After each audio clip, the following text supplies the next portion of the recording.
Beberapa orang menggambarkannya sebagai olahraga petualangan paling rumit di dunia. Olahraga ini tidak memerlukan peralatan, tali kekang, dan jenis pakaian tertentu. Yang kalian butuhkan hanyalah kemauan kalian untuk melakukannya. Olahraga itu telah menyebabkan kematian dan cedera yang mengancam jiwa bagi mereka yang tidak hati-hati. Meski begitu, orang terus kembali untuk melakukan olahraga ekstrim dan berbahaya. Tapi apa yang membuat beberapa orang bersemangat dan lebih dari siap untuk mencoba olahraga ini? Para peneliti mengatakan jika beberapa orang memiliki kepribadian pencari sensasi.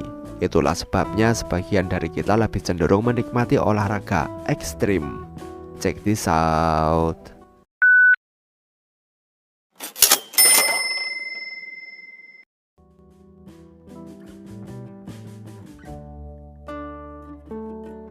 Apa itu kepribadian yang mencari sensasi? Marvin Zuckerman, seorang profesor dari Universitas McGill, adalah salah satu orang pertama yang menjawab pertanyaan ini. Marvin menciptakan laboratorium tempat untuk menghabiskan waktu berjam-jam kehilangan akal sehatnya. Marvin menciptakan ruang gelap di mana para peserta tidak bisa melihat apapun dan hanya mendengar suara statis. Mereka hanya bisa meninggalkan ruangan untuk makan atau menggunakan kamar kecil.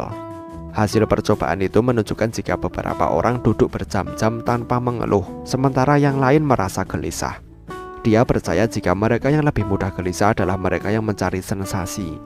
Pada dasarnya, mereka menginginkan atau bahkan membutuhkan rangsangan eksternal agar mereka tetap waras. Mereka yang duduk berjam-jam adalah orang yang tidak mencari sensasi. Mendengar tentang penelitian yang dia lakukan, banyak orang mulai mendaftar. Beberapa orang yang telah berpartisipasi sebelumnya telah melaporkan jika mereka mengalami beberapa halusinasi selama proses itu.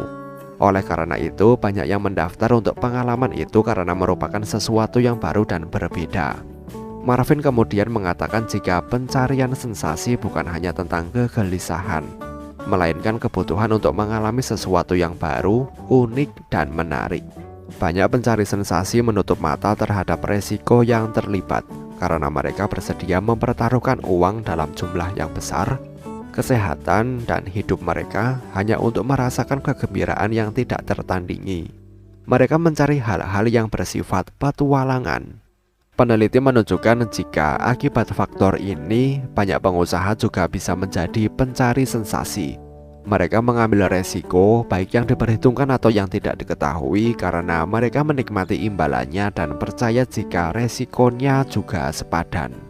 Kita semua pernah mendengar frase terkenal dari Nike, "Just do it." Mereka bertindak tanpa memikirkan konsekuensi apapun. Mereka tidak mengajukan pertanyaan, mereka tidak berpikir berlebihan, mereka impulsif, dan mereka bertindak berdasarkan pemikiran mereka begitu mereka muncul. Ternyata 60% pencarian sensasi bersifat biologis dan sisanya bergantung pada lingkungan sekitar kita.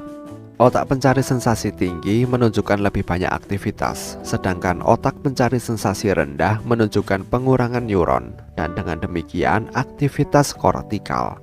Secara biokimia, pencari sensasi tingkat tinggi memiliki tingkat enzim yang lebih rendah yang disebut monoamine oksidasi, yang memainkan peran utama dalam pengaturan dopamin, hormon bahagia. Orang tua yang terlalu protektif bisa menghalangi anak untuk bereksplorasi, sehingga menciptakan anak yang tidak begitu tertarik dengan kegiatan yang berani itu. Meskipun demikian, beberapa anak mungkin juga secara aktif menentang orang tua mereka dan mengeksplorasi lebih dari apa yang dilakukan generasi sebelum mereka. Orang tua yang berjiwa petualang bisa menciptakan lingkungan yang cukup merangsang untuk anak-anak mereka. Apa yang mereka dapatkan dari kegiatan itu? Jadi meski olahraga ekstrim beresiko, sepertinya memiliki banyak manfaat dalam jangka panjang. Bahkan membuat orang lebih tahan terhadap stres karena itu bisa memicu dopamin atau hormon bahagia. Orang-orang seperti itu juga bisa berolahraga dan menjaga diri mereka tetap sehat dengan cara yang baru dan menarik. Ini membantu untuk meningkatkan kepercayaan diri dan juga menjadi bagian dari komunitas yang memiliki minat yang sama, sehingga secara bersamaan meningkatkan keterampilan interaksi sosial mereka. Bagaimana menurut kalian? Sampaikan pendapat kalian di kolom komentar. Terima kasih telah menonton video ini dan sampai jumpa di next video.